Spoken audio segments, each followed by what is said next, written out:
So again, at the end, for three wonderful contributions, and sort of from the heart, from the mind, and definitely no sense at all of absurdity of empty repetition there.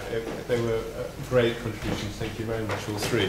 I'm going to turn to Peter Zusi and Tim Beasley-Murray, two of our specialists at UCL at CEAS, on Czech literature and culture and the interaction of literature and culture and politics. As you would expect, we are extremely well endowed with specialists working on things Czech, from literature to politics.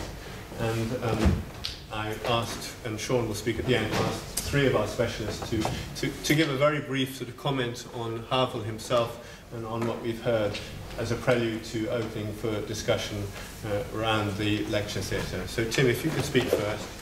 Yeah, they're under strict orders, Havel-esque orders, to stick to 1 minute, or possibly 1.5. Thank you, Robin. Thank you so much to the speakers. I must admit, I was a little bit worried when I found out that there would be such distinguished speakers from Paris, Oxford, and ultimately Prague. That this would give me the same sort of uncomfortable feeling about Havel that I had when I watched bits of the funeral. That we would have a Havel who was being memorialized, who was being set in stone, who was joining in a list of great figures. The ambassador mentioned Hus or Luther or indeed Masaryk, that somehow the relevance of Havel was being taken away, and that the story we'd be getting would be ultimately one of a man who had a great high point, a great achievement, but whose Faustian bargain with power resulted in failure and an epilogue to a story that really should have been cut short. Whereas on the contrary, what we've got from all the speakers here, particularly I guess from the second two though, is a sense of the story about Havel that still is to be told. And Jacques Rudnik took the quotation I was going to take from Politics and Conscience about a message I think that still is relevant for Havel today, which is the fact that all this talking about totalitarianism, all this talk in Havel's essays, which we must keep on reading today, isn't just directed towards communism of the 70s and 80s, but towards the society in which we live. That we have to see post-totalitarianism as this convex mirror, this distorted mirror. And what really interests me about Havel, and that's come up today again, is what is he saying to the student in Shanghai or in Cairo? What is the message there? In what ways are the sorts of automatism, the sorts of inauthenticity, the sorts of living in lies, the sorts of atomization that we experience as well? If you want, the question would be, what is the equivalent, our equivalent of the greengrocer's sign? I think there are huge implications there that we can find then back again in Havel about how human beings at the centre of politics can make great changes in modest but ambitious ways. How politics isn't just the art of the possible, as I think Bismarck had it, but rather the art of the impossible, and rediscovering politics, something of what Havel talked about as the miracle of the world and the miracle of the human being. So I think this is brilliant. As I say, I was worried about ambassadors and distinguished people, but I think it's great what they had to say, which is returning, I think, to that Havel who is vibrant and a source for thinking about politics here or in Shanghai or in Cairo. So thank you, Tim. And Peter?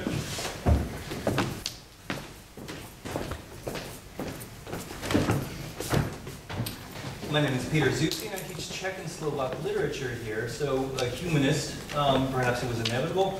I think that one of the things that oftentimes comes up in discussions of Havel is the number of different hats he wore during his life.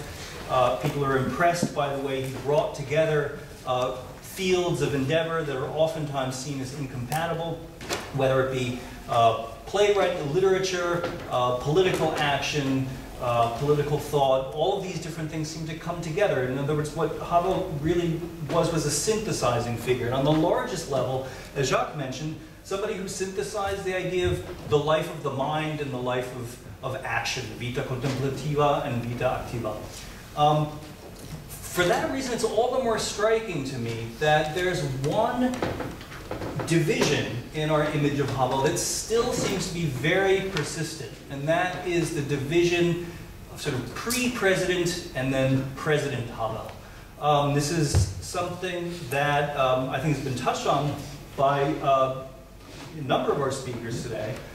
In general, it seems to me that the consensus is that the pre-President Havel was more successful as a synthesizing figure, and President Havel was in some ways a fish out of water, if you will, an idealist who wasn't quite able to handle political realities, who was outmaneuvered by his opponents, and so on. So in a spirit of contrariness, I'd just like to make a short plea for President Havel. And I base this on anecdotal evidence of my own. I had the good fortune to live in Prague in the mid-90s, and I felt very strongly at the time that one of the reasons why Havel was such a sort of powerful, attractive figure for many people was not just as a symbol of kind of idealistic vision or as a sort of moral voice in politics, but actually that society at that time brushed against a lot of the grain of standard political categories. The idea of a clear left wing versus right wing as the sort of orientational points of politics was something that was very complicated in the 1990s. To describe real existing communism as left wing to a good left winger like me from the United States was not something I was always very comfortable with, and it seemed to be very easy for one to be opposed to that in the name of tolerance or sort of humane ideals that are normally associated, say, in other places with a left-wing ideology. I think that Havel actually had his finger on something there, that the political parties, the real thinkers, the people who were sort of more in touch with reality, had not put their fingers on. And that perhaps one of the lessons of President Havel is not that he may not have been as deft at political tactics as some of his opponents, but the fact that in the times that really matter, some of our standard political categories in fact don't apply. The people who seem like they may have their heads in the clouds actually may have their finger on the pulse much more than other people. That's my final thought. Thank you, Peter. If we can, a chance for applause again. If we can now open for discussion and questions, please, if you could keep your comments or questions brief, and if you could also identify yourself as you do so. I'm very happy to take one question at a time rather than to try and pool two or three, because very often one of those three gets lost. So if we could, if anyone has any comments or questions, please, yes, we can start here. My name's Anthony Robinson. I used to cover Eastern Europe during this period. Not unfortunately in such detail as my colleagues here, but it struck me. I was curious to hear that that Havel is translated and considered relevant in places like Shanghai and Cairo. And I wondered just how relevant Havel is seen rather closer to home, just over the border in Russia, and how you assess the sort of processes which seem to be taking place, the bottom-up, the sort of bottom-up change. To what extent do you think this is actually going anywhere, and to what extent it might be influenced by Havel's thinking? Thank you very much. Any of our panelists? Yeah, they're pointing at you. Well, first of all, Havel was very much engaged with what was happening in Russia, and from the very first trip he made there after, I think Michael could February 1990. February, yeah, just after the trip to the US, and so he remained very much engaged. And as the situation in Russia deteriorated under Putin, the democratic conditions, let's say, deteriorated, he became increasingly involved in what was happening to the periphery of Russia, the way Russia was handling its near abroad, its neighborhood.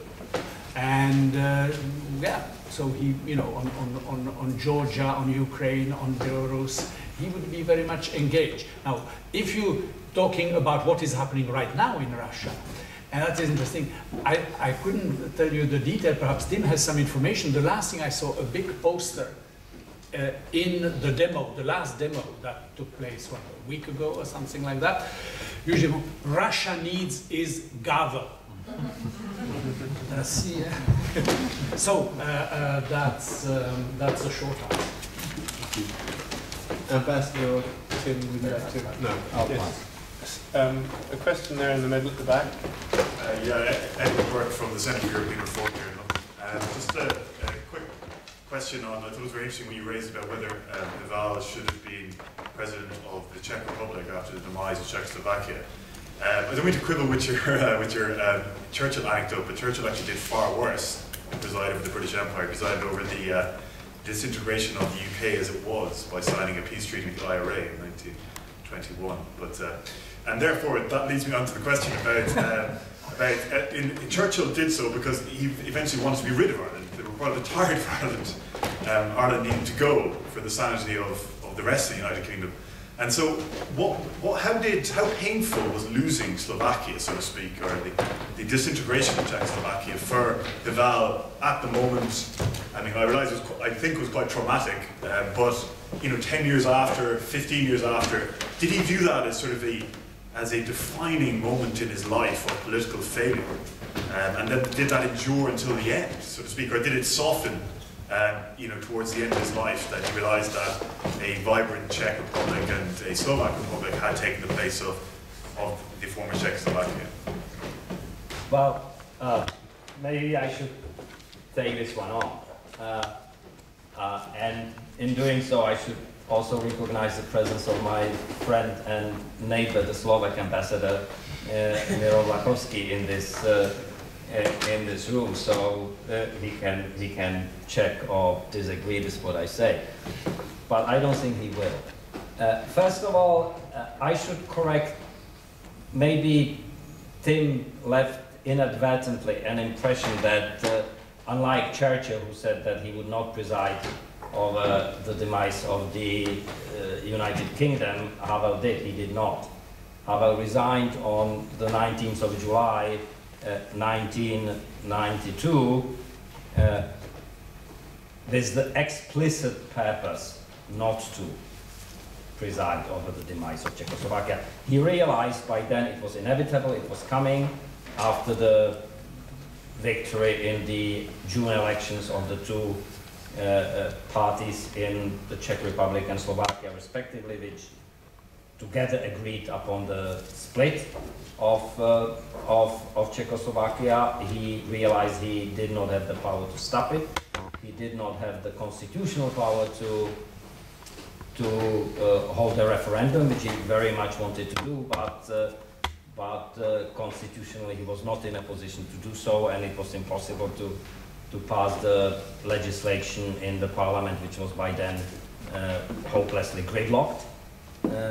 On every issue, so he stepped aside. After 6 months out of the office, he was elected again as the president of the Czech Republic in January 1993. Was it painful? Yes, it was very painful for him and for those of us who worked with him at the time. We felt we did what we could to try to prevent it. We had many colleagues and friends in Slovakia who felt the same and tried to prevent it. We failed. It's as simple as that. But that's only a part of the story. The second part of the story is that with the benefit of time, it somehow felt less and less painful, and for the reasons we could not anticipate at the time. First, we were very worried about what would happen in Central Europe after the split, what would happen to Slovakia. Many people had doubts that Slovakia was a viable proposition. Many people were concerned about the nationalistic tendencies in Slovakia for a reason. etc., etc. But after a few years, it turned out that Slovakia fared quite well, that it developed its own strong democratic civil society and later also its own democratic government, that it introduced the economic reforms necessary, and some of the Slovak reforms were, I don't mind to say, more radical and more successful at the time than the economic reforms in the Czech Republic at the same time. And so Slovakia did very well for itself. Czechoslovakia did not, the Czech Republic did not too badly, thank you. And some of the flies in the ointment, some of the differences, some of the arguments, some of the ressentiments about whether the Slovaks had a chip on their shoulder or whether the Czechs were condescending to Slovaks, etc., etc., ceased to have any relevance. And so it happens that 20 years later, the relationship between the two former parts of Czechoslovakia are as good as they ever were, on people-to-people level, on government-to-government level, on economy-to-economy level. Both of us are part of the European Union. Some people suspect, half in jest, that we did this all on purpose to have 2 seats at the European table rather than just 1 seat.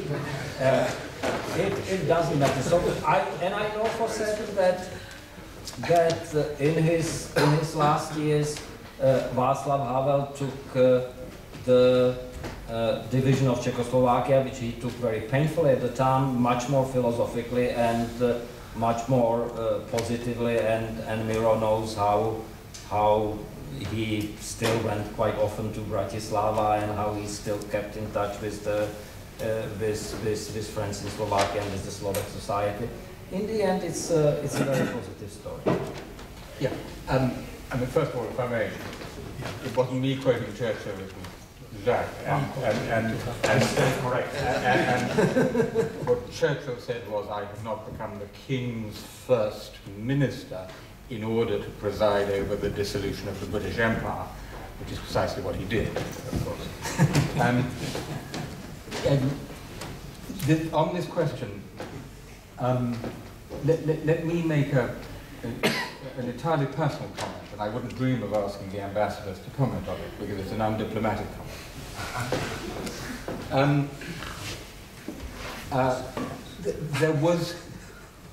There was a dynamic here which we, in what we still call the United Kingdom, would do well to observe, which was at first the Scots, the Slovaks, pushed very hard. They had their SNP, they pushed for Devo Max. This is what we now call it in British times, Devo Max, that's what we want. And they really wanted to go almost all the way, but not quite, because that was a great deal. And then the English, let's say the Czechs, turned around in the form of the other Václav Klaus, and said, "Okay, to hell with you, off you go." And I think it was you, Jacques, who quoted to me the headline in, I think, a Czech newspaper, which was, "Alone to Europe or together to the Balkans." That was the view in the Czech Republic. Alone to Europe or together, so to hell with you, off you go. And we have to be rather careful that the same dynamic does not happen in this country. It is already the case that in at least one opinion poll, a larger percentage of the English respondents say that Scotland should be independent than of the Scottish respondents. And I think it's highly likely that you would get a similar dynamic. Now, what I think about this is, I mean, everything you said is perfectly true. Both Czech Republic and Slovakia are both doing absolutely fine. They're both absolutely fine. They're very good relations between them. It's all great, very good for interpreters at the European institutions, very good for graduates of CEAS and so on. But if I may say so, just personally, purely personally, I feel that they are, and in particular the Czech Republic, is in some sense diminished by the split. That is to say, what Masaryk personified intellectually and politically in this institution and then in Czechoslovakia was the Seton Watsons talked about, what Václav Havel personified, was a certain civic cosmopolitanism, which came about precisely because it was a multinational and multicultural country of a rather unusual kind. And I think that has been lost, and I think it's a genuine cultural loss, not just for the countries concerned, but for Europe.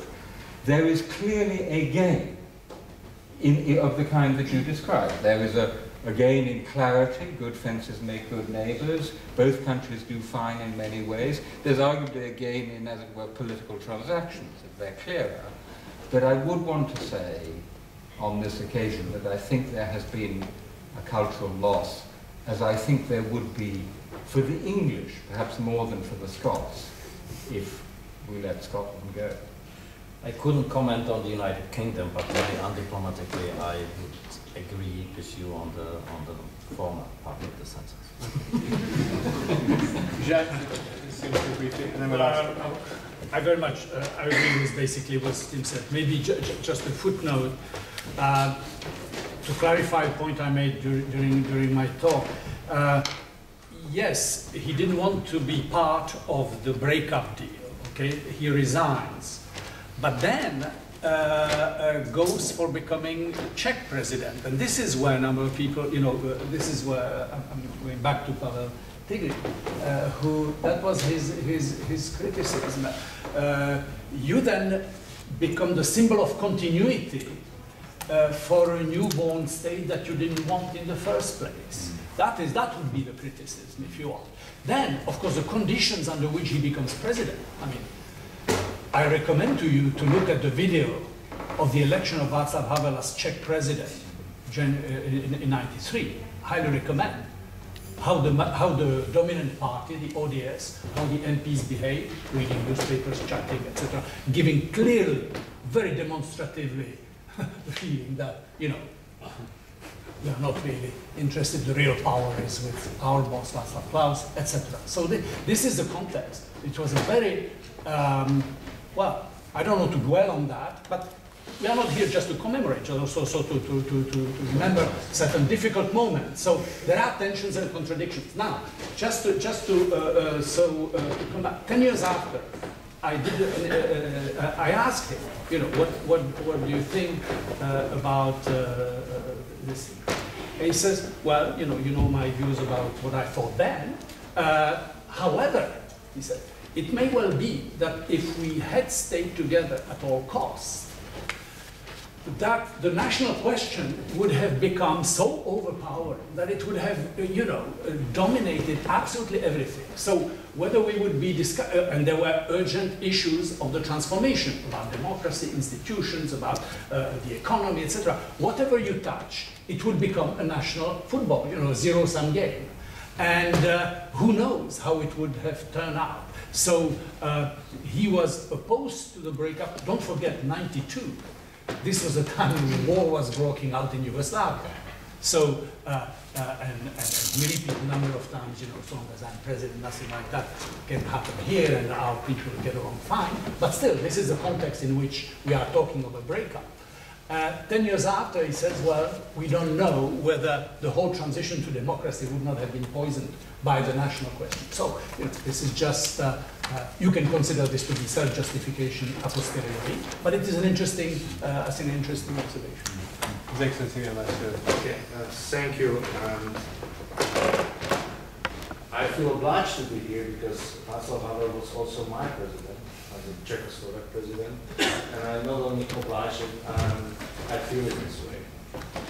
And I completely agree what Michael said about the division of Czechoslovakia and the fact that Václav Havel resigned in July 1992. So he didn't preside over the split of the republic. But at that particular historical moment, I think that both countries has very different dynamics. And it was represented by the fact that they the majority of Czech Republic and majority of Slovakia voted for incompatible political elites or incompatible political programs. Thank God that some of the fears a lot of my friends had in 1992 didn't become true, and Slovakia, after a period of struggling for democracy, became a clearly democratic and strong democratic country. And also, as Michael said, due to the fact that we left behind some Visegrad countries, Czech Republic, Poland, Hungary, in political but also economic development, we had to apply quite radical reform and drastic cure for that situation, but in some respect we were successful in this. And Václav Havel, in my view, always was a great friend of Slovakia, and I think I have a good proof for that, and that was when Slovakia wants to become a member of NATO. In 2001, Prime Minister Mikuláš Dzurinda, who was my boss at that time, organized a conference of 10 prime ministers in Bratislava, and it was all about how to make a clear message that there must be a new round of NATO enlargement, which will include Slovakia and some other countries. And we were looking for a good, strong messenger who can tell to some countries which were reluctant, put it this way, at that particular moment, to open NATO again and to invite some other countries.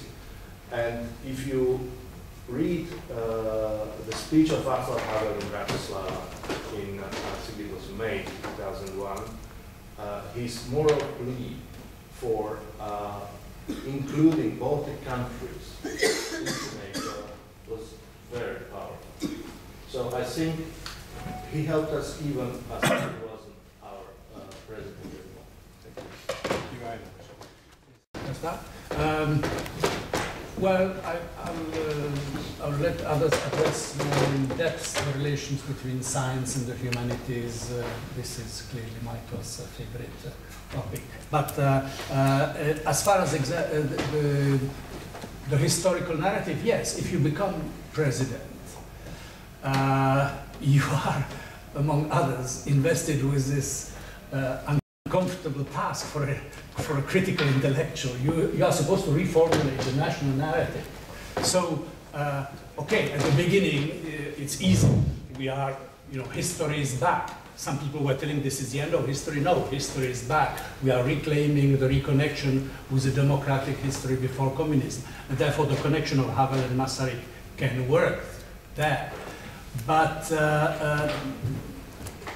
I don't know. I mean, it would be interesting what people of your generation think of his reformulation of the national narrative. That didn't mean he didn't. He abandoned critical views on Czech history. I give you just one example: the Czech-German relations. Very uncomfortable topic. What did he do? The first thing after he got elected, he was criticized for that enormously. He went to Germany. And there he continued on the theme of, in inverted comma, the apology for the way the Sudeten German had been expelled at the end of the war. And in fact, this is a topic he had addressed as a dissident before. I don't have the time to go into that. But, for a newly elected president, 1 week, not even 1 week, 3 days after he's elected, he goes to Germany and approaches the most sensitive topic in national history. I mean, if you read Palacký, 19th century, who formulated the narrative of the Czech national history? So, what is the meaning of Czech history, asked Palacký? Stýkání a potýkání s Němci. The contact and conflict with the Germans. That is the meaning of Czech history. Well, what becomes the meaning of Czech history if your alter ego is no longer there, if he's expelled, etc.? So, you are touching the most sensitive topic in the national narrative, and he did it in a very courageous way.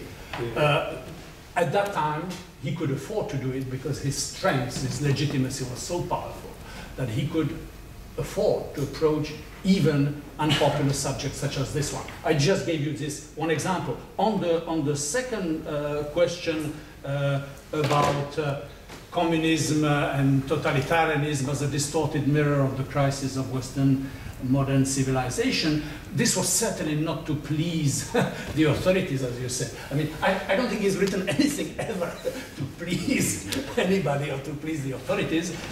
You may agree or disagree with him, but no, why is it an interesting thought? Well, not only because you must understand that this is in a milieu influenced by the philosophy of Jan Patočka. He is reflecting on the crisis of European civilization and particularly what happened to the 20th century Europe. For him, the birth of the totalitarianism, that goes back to World War I. It doesn't go back to 1948. World War I and the total war brings totalitarianism, and this is where European civilization, so to speak, self-destructs, and he has a reflection about 20th century Europe, but he has more importantly a reflection about European civilization and what he calls the growth of growth, the obsession with rationality production, the growth of growth. And this is a term that Havel picks up. Roost, growth of growth. This is absolute. So this is what we are obsessed with, absolutely. Growth of growth, consumerism, the destruction of the environment, and this is why you have a Havel that you cannot politically place so easily, because you can say, well, is he a conservative? Is he an environmentalist? Is he a green? I know, to the end of his life, he supported the Green Party.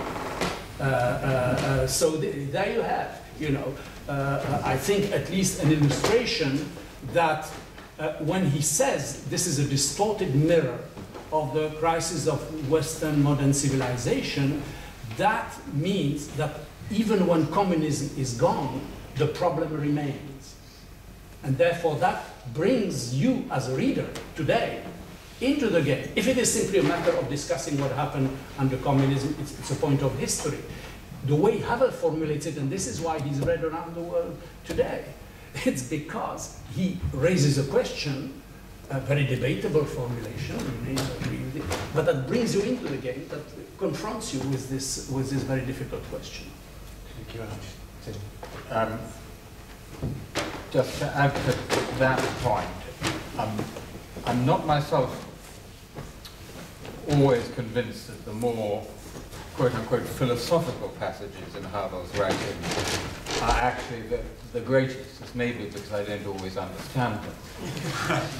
But I think the critical point is a very important one, namely that an extreme scientific, rationalist, secular version of the Enlightenment can lead to totalitarianism or other kinds of disaster. And I think that's an important point. And by the way, it's a point he shared very much with Isaiah Berlin, who spent a lot of time showing how that version of the Enlightenment had led to very unenlightened places.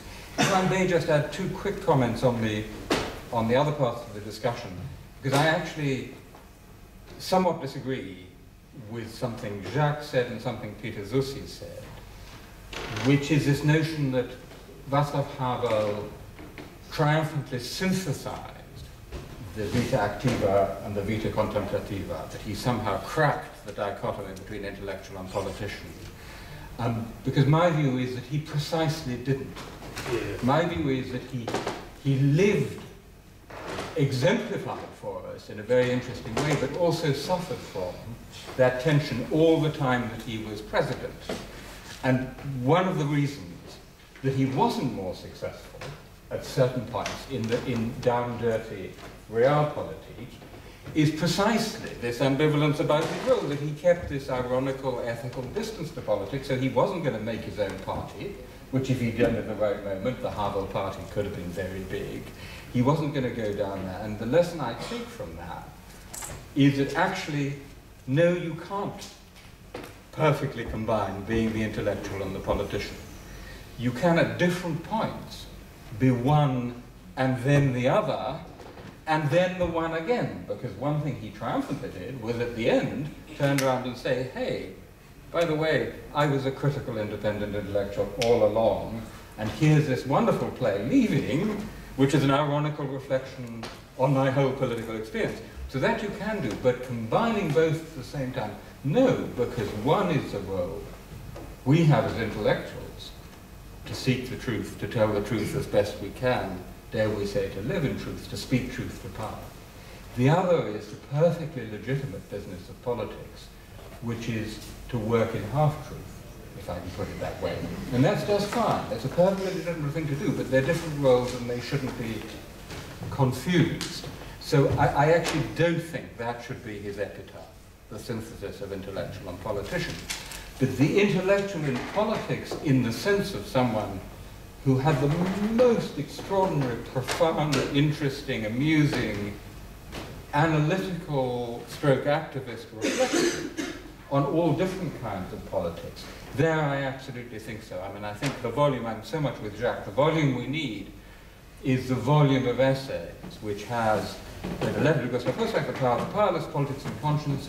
I would add the anatomy of a reticence, a fantastic letter to the Western peace movement, which says civil resistance, yes, but sometimes there's a role for the use of force, hence NATO.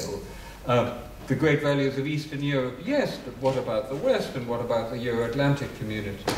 Maybe the speech to the European Parliament on Europe, that is, for me, the great Václav Havel. Thank you, Tim. Ambassador. Yeah, well, I think you've largely exhausted the topic, but we seem to be coming back in various ways to, the question of whether Havel was a failure, whether he stayed longer than he should have, and I don't know, but I have a strong sense that it's not a serious question. It's not a question of political analysis, it's a question of journalism. First of all, in democratic politics, all democratic politics end up in failure. That's the point of democratic politics. No matter, politics is about getting and keeping power. In democratic politics, you cannot keep power.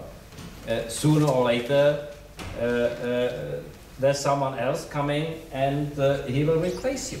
That's the failure of democratic politics.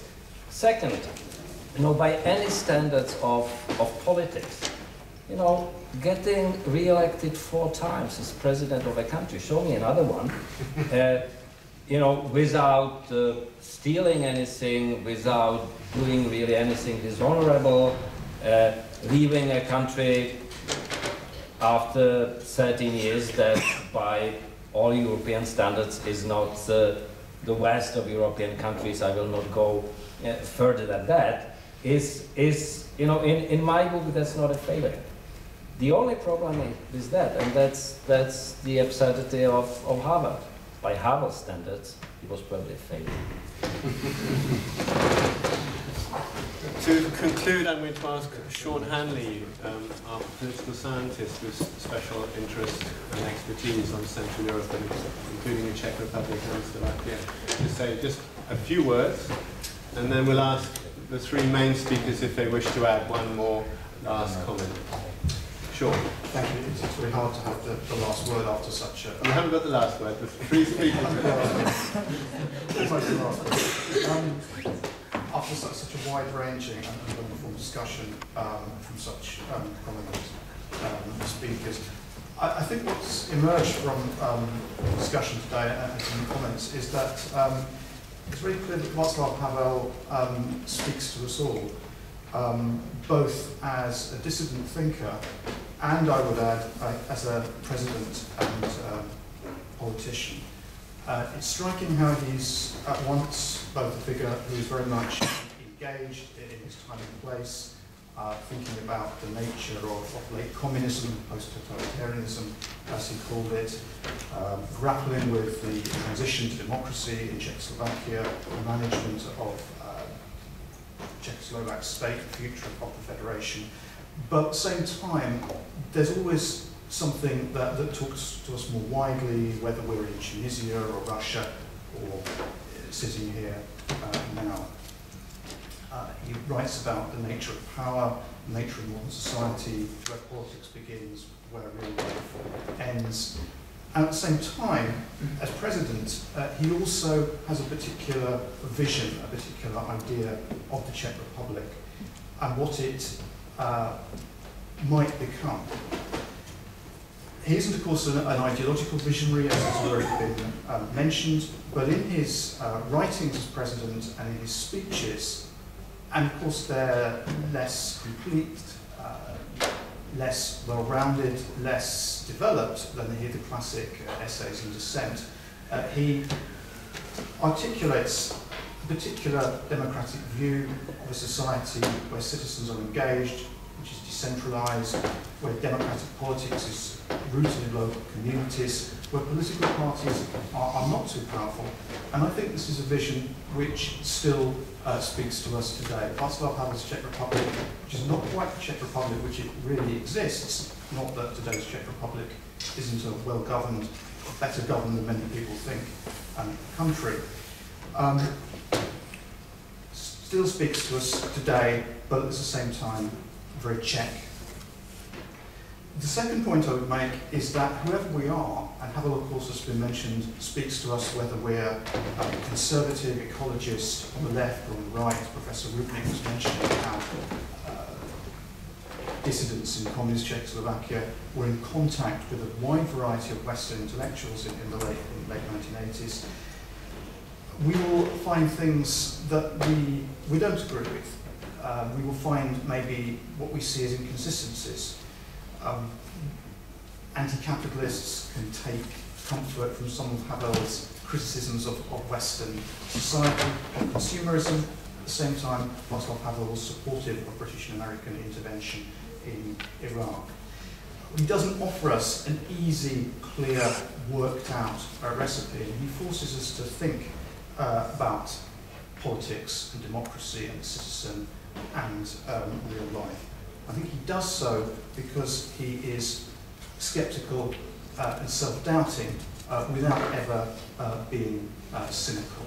And I think this is why we have to go on reading Václav Havel, not simply the classic essays, although they're a clear starting point, but some of the later books which have been mentioned, To the Castle and Back, Summer Meditations, and his other writings as president. Thank you.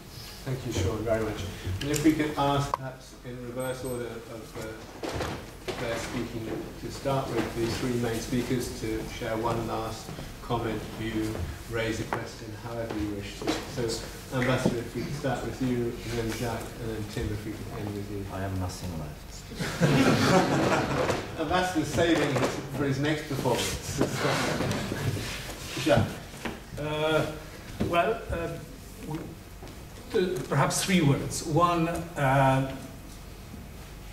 now that he is no longer with us, those of us who were in Prague during the week that followed his death realize how much he means to the country and particularly to the young generation. This was a unique atmosphere there. This was not, heavy mourning, etc. This was a sort of sense of friendliness, openness, sharing a very strong moment. So that you realize in those moments, whatever the politics of the moment, this is really what he means so much to his country, and there is no replacement, obviously. Secondly, he means a lot to Central Europe, although the Central European idea is not in great shape nowadays. In his speech in Warsaw, the first speech he made in January 1990, he said basically we cooperated among dissidents against the common enemy, the Soviet totalitarianism. We should now cooperate to build a Central Europe that cooperates and that is some kind of contribution to Europe. Well, seeing how they behave during the current crisis of the euro is not obvious that the Central European idea is there, but I believe that this was this was a very important contribution of his. And final word on Europe.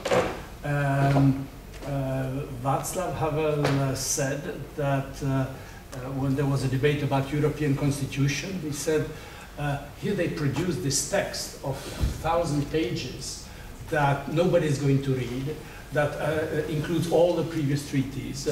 It is unreadable, ununderstandable, normal citizen cannot figure out. What they need is a short text, you know, brief text, 5-6 pages, clear, readable, that any high school student can understand. And my last thought is, I wish they had asked Václav Havel to write it. Well, thank you. I mentioned a Havel-esque situation at the beginning, and I feel this is a slightly Havel-esque situation in that I thought I'd delivered my final word, yes. And then I lost my final word. And so there are two options. One is the honourable one, to say I am done. The other is to invent another, which I will do very quickly and briefly, and that maybe makes it a difference between the intellectual and the competition. But two things. Firstly, I take away from this meeting, amongst many insights, Jim Beasley-Murray's really interesting question: what is our equivalent of the greengrocer's sign in our own societies? I think that's a great question. I'm tempted to say in England it's reading the Sun. That might be a bit unfair.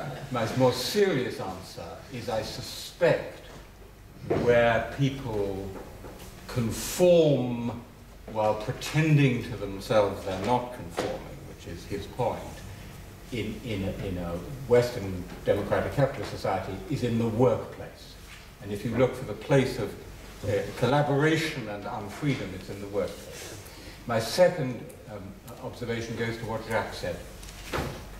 I just, thinking about everything we've been talking about, you know, it's been such a fantastic privilege to be a European over the last 30 years and to experience this amazing story of European self-liberation and European unification. I mean, it's been a fantastic period in European history, throwing up these absolutely extraordinary figures, the Havels, the Wałęsas, the Karol Wojtyłas, Bronisław Geremek, Adam Michnik, one could go on, many, many more. And I feel that that whole fantastic story of liberation, of unification, of progress, is now at a crisis point. And it's almost as if we've advanced so far, and now we're checked. And it's entirely possible that we'll start going backwards. And at such a moment we look around, and we really do say, where are the Havels?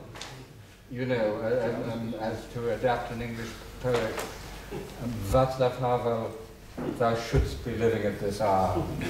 Europe hath need of thee. That's what I think.